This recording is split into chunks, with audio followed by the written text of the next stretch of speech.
On to some politics now, and a critical week ahead for former President Donald Trump, with closing arguments set to begin tomorrow.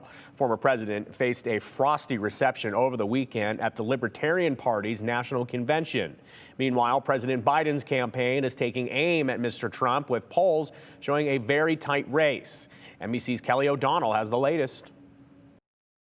This morning, a pivotal week begins for former President Donald Trump.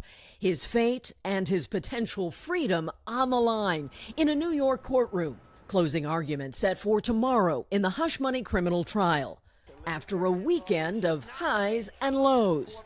A Sunday flyover, cruising above the Charlotte Motor Speedway in battleground North Carolina, and greeting race fans.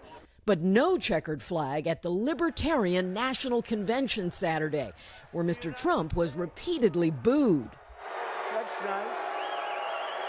That's nice. Only if you want to win. Only if you want to win. Maybe you don't want to win. Maybe you don't want to win. In a tight race, the former president looking beyond his loyal MAGA followers, but finding rejection. You can either nominate us and put us in the position or give us your votes. This holiday honors the greatest sacrifice. In North Carolina, Mr. Trump met with Gold Star families who know that sacrifice firsthand. Meanwhile, the Biden campaign is making a more aggressive play to define Mr. Trump.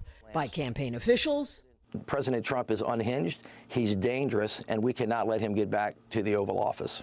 And a new ad voiced by actor Robert De Niro. This time threatening to be a dictator, to terminate the Constitution. Loyalty to the Constitution was a theme President Biden emphasized at the West Point commencement. Nothing is guaranteed about our democracy in America. Every generation has an obligation to defend it, to protect it, to preserve it.